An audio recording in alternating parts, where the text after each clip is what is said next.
Hello folks, today we're going to talk about thermochemistry, specifically thermal energy and heat capacity, which means you are going to need a calculator to do this. So please go find your calculator and we'll get right into it. What units do we measure energy in? Well, it really depends on what we're looking at. For example, if we're thinking of a car, we're going to measure it in terms of horsepower typically. If we're thinking of an air conditioning unit, we will do it in terms of BTUs. If we're talking about a nuclear power plant, we might talk about it in terms of kilowatt hours or amps or something, some electrical term. Okay, so what units do we measure energy in for chemistry?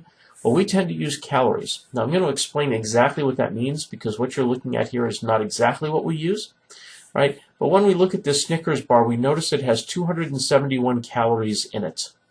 Okay, so 271 is how much energy is stored in this bar, how much energy it will give you. We store it in terms of calories. But we have to be very careful of what we're saying because a calorie is a food calorie. And you'll notice it has a capital C here. Right? But when we compare it to a little calorie, right, there are 1,000 calories in a food calorie. So in reality, when we look at that Snickers bar, it has 271,000 of these little calories in it. We sometimes refer to a food calorie as a kilocalorie. Right? So we have to be very, very conscious. I don't know why they did this, but they did. I'm sorry. It's just a fact of life. But a food calorie has a capital C, but the calories we will be talking about in chemistry all have lowercase calories. And a calorie is also 4.18 joules, and joules is the international standard that we use for measuring energy. Okay, so please write these down, right? That a calorie is 4.18 joules, and that a food calorie or a capital C calorie is 1,000 little calories. We also refer to it as a kilocalorie, so make sure you write that down. Okay. We have something called specific heat. We abbreviate it as C. You'll see me use it in equations in a few minutes. I abbreviate it as C. And that is the specific heat capacity. And the specific heat capacity is the amount of energy required to raise 1 gram of a substance exactly 1 degree Celsius. Now the heat capacity is very similar. It's the amount of energy required to raise a substance exactly 1 degree Celsius. Sure sounds a lot alike, but it's not, because here's the difference. Your specific heat is only 1 gram of a substance. So please write both of these down and make sure you can tell the difference.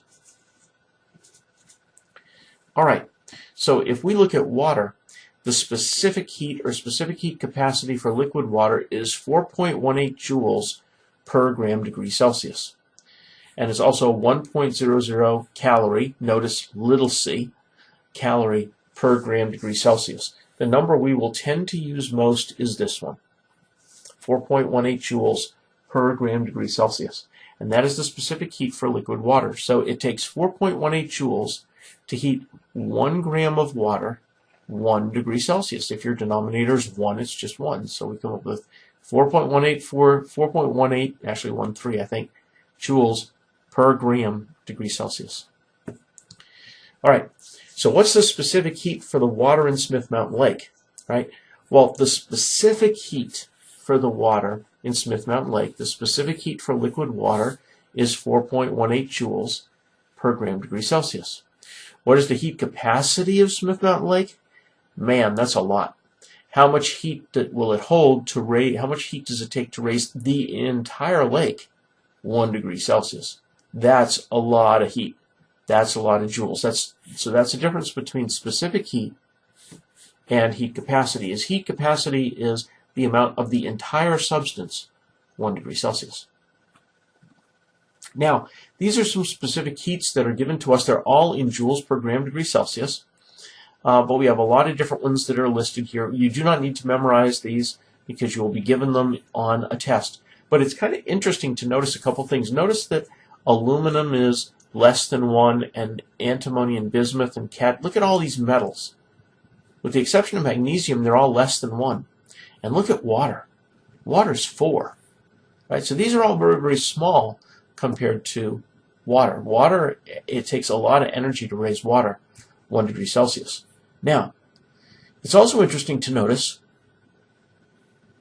that these are different. That the amount of energy it takes to raise ice 1 degree Celsius is only 2.11 joules. For steam, it's only 1.7, but for water, it's 4.18. So, for liquid water. Okay, so the one that we're going to be concerned with at this point is liquid water. That's what we're looking at. We'll deal with the others in a future podcast. All right, so we're going to work in joules. So let's say we have a can of water that contains 20 grams of water. We heat it up 5 degrees. How much energy did that take? Well, we'll note that the specific heat for liquid water is 4.18 joules per gram degree Celsius. So let's just think about how we could do this. Without memorizing any equations, without knowing anything but what's sitting in front of you on the screen, can you tell me how many joules it will take to raise 20 grams of water 5 degrees Celsius? Pause the video, see if you can figure that out. All right, all year I have harped on units. So I want to know energy, and energy is in joules.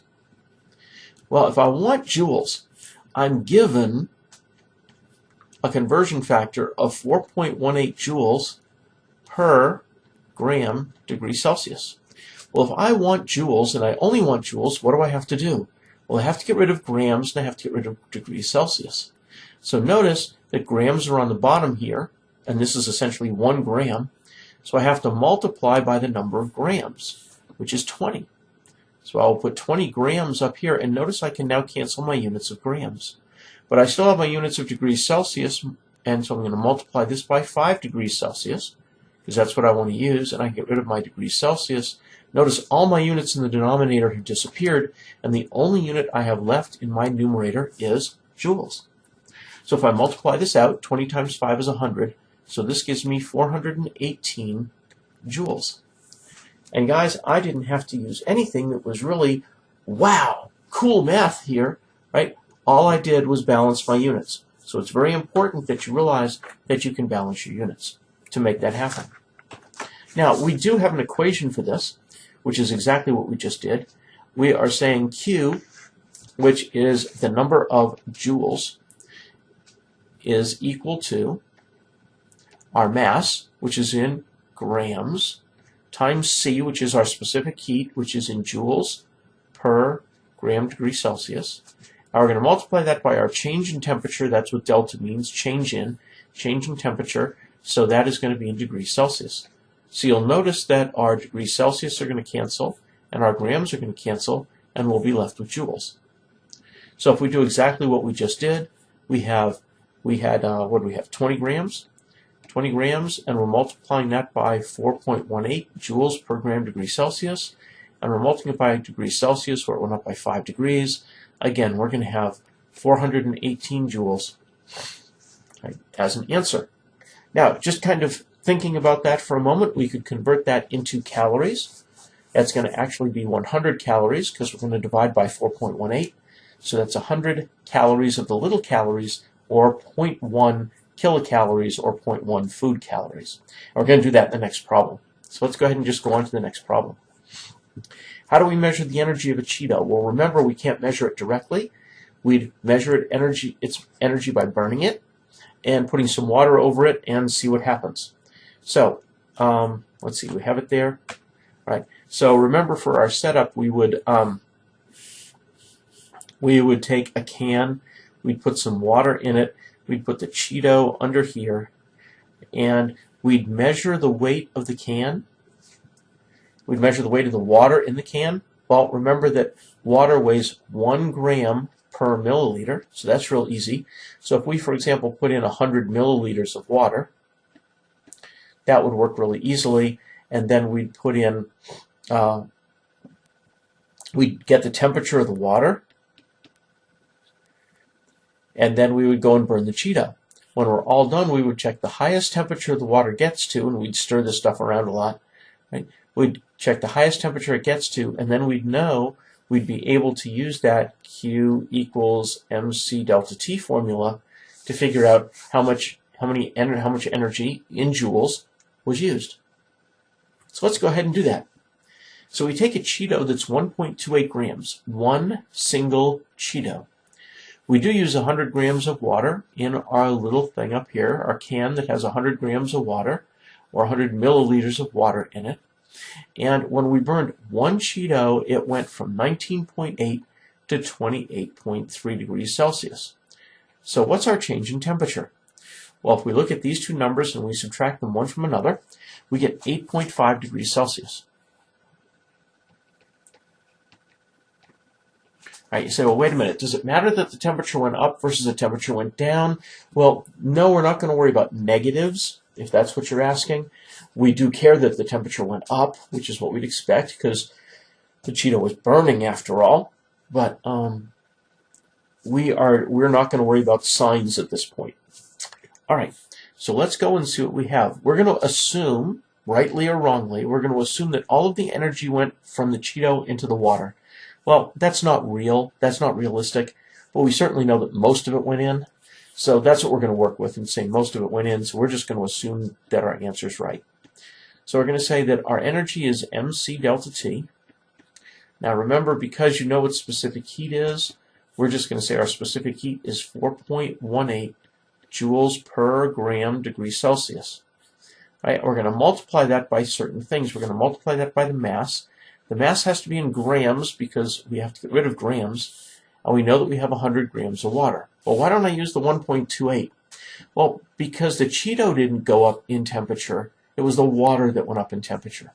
So again, we can't measure this directly for the Cheeto. We have to measure it for the water. So we had 100 grams of water. So that goes over here so that we can cancel grams, 100 grams of water. And our specific heat is for water. And then we are going to go and multiply by the change in temperature. And our change in temperature is 8.5 degrees Celsius. So let me stop right there. You will notice that we only have two significant digits in our 8.5 degrees Celsius. So we can only have two significant digits in our answer.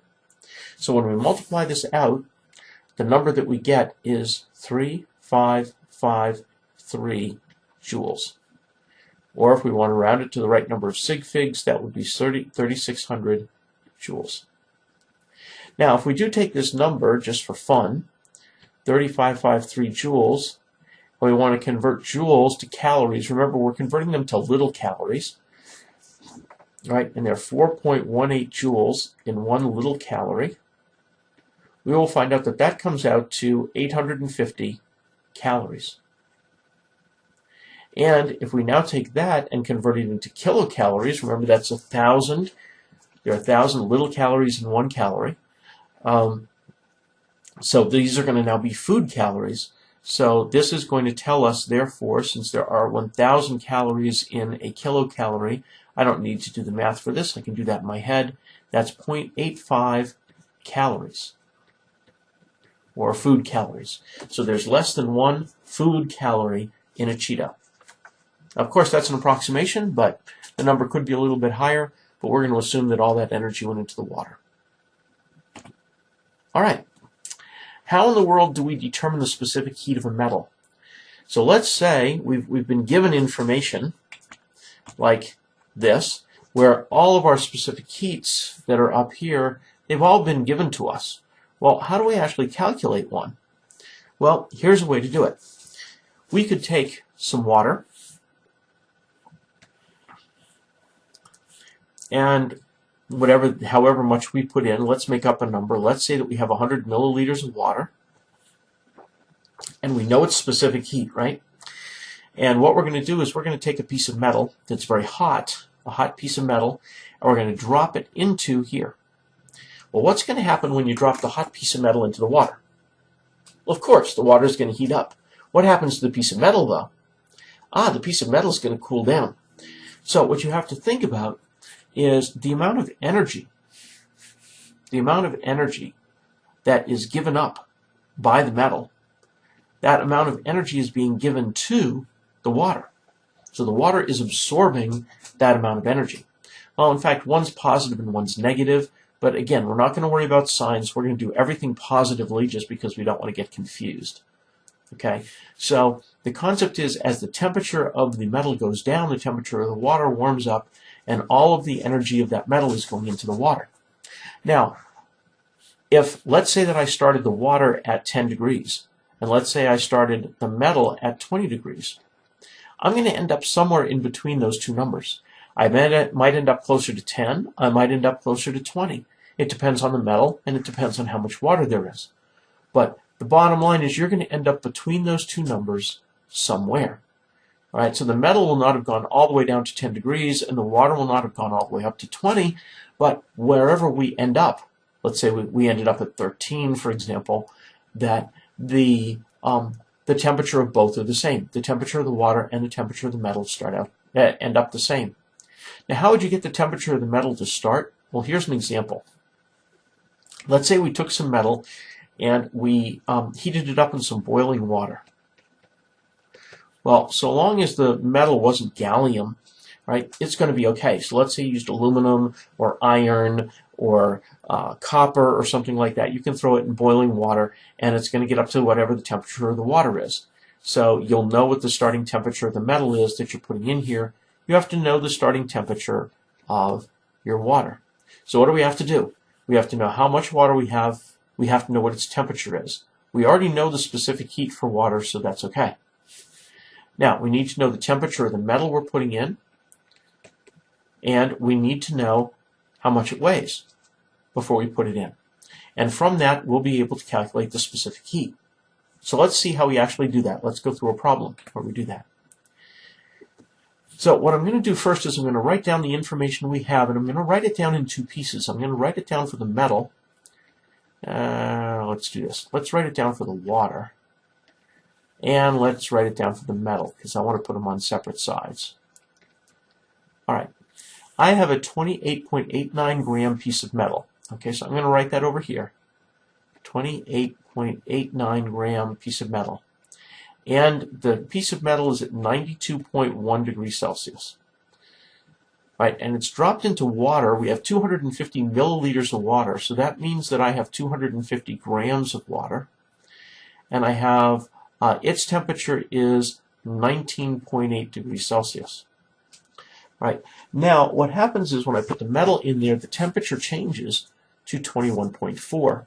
So what happens, this temperature goes up to 21.4, and this temperature goes down to 21.4. So I have to look at my change in temperature, or my delta T.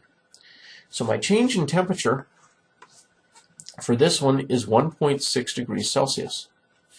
And my change in temperature over here for the metal, well, the metal went way, way down compared to where it started, and it is 70.7 degrees Celsius. All right, so I have my delta T's. I know that for water, my specific heat is 4.18 joules per gram degree Celsius. All right, so now the key thing here is we said the amount of heat, the amount of joules of energy that the water absorbs is the same as the amount of energy that the metal gives up. Again, remember, one's positive, one's negative, but we're not worrying about that because we're going to treat our temperatures as both positive numbers.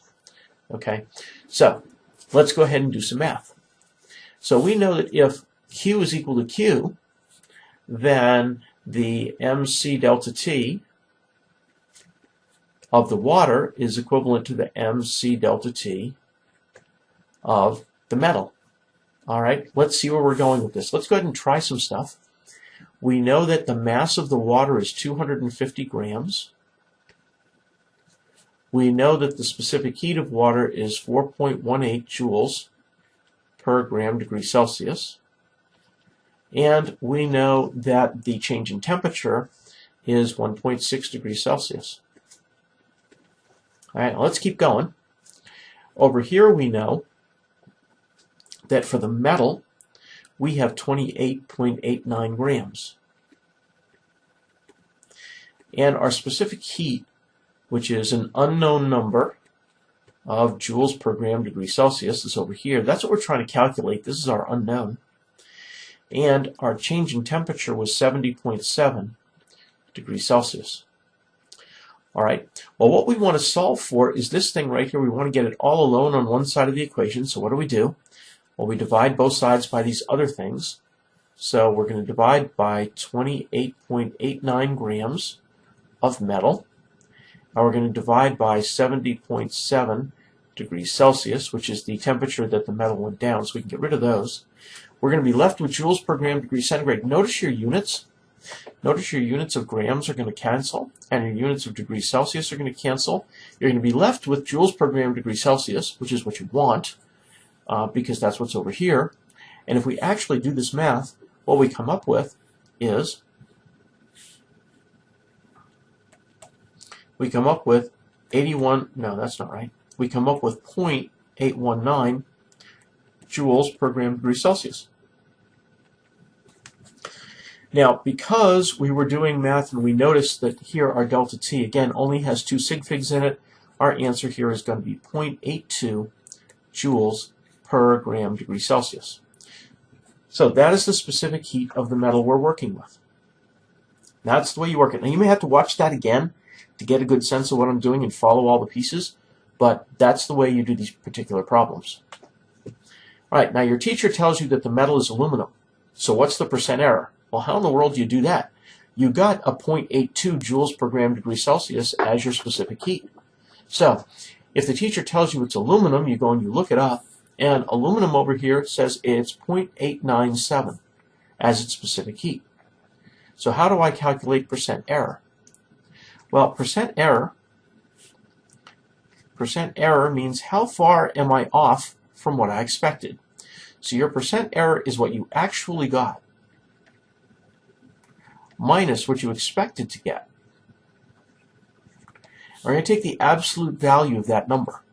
So in other words, it doesn't matter whether you subtract actual from expected or expected from actual. That really makes no difference because you're going to take the absolute value anyway. And you're going to divide by what the actual is. I'm sorry, by what the expected is. Let's change the word actual. Let's make that experimental. Better choice of words. Experimental is what we got when we did the experiment. And expected is what the table tells us. And then we have to multiply by 100%. So now let's go back. Let's figure out what our experimental was. Our experimental was 0.82 joules per gram degree Celsius. So our experimental is 0.82 joules per gram degree Celsius. And the actual, what it really is, when we look it up in the table, what the accepted value is 0.897. So this is 0.897. Now you'll notice when we do the subtraction, we're going to get a negative number, but that's okay because we're going to go and take the absolute value, and we have to divide by 0.897 because that is what it tells us in the table it is. We multiply by 100%. Right, and what we come up with is 91. When we subtract these two, we get 0.9. Where am I? Thank you. We get 9% error. All right. So that's pretty good. We were pretty close. All right, guys. Let me go over this again. You can write it experimental over expected. You can do what you actually got in the lab minus your accepted value divided by your accepted value. What's important, folks, is the denominator.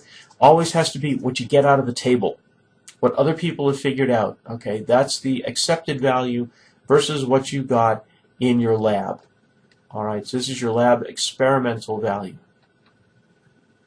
All right, and you take the absolute value of those things, you multiply by 100%, and that gives you your percent error.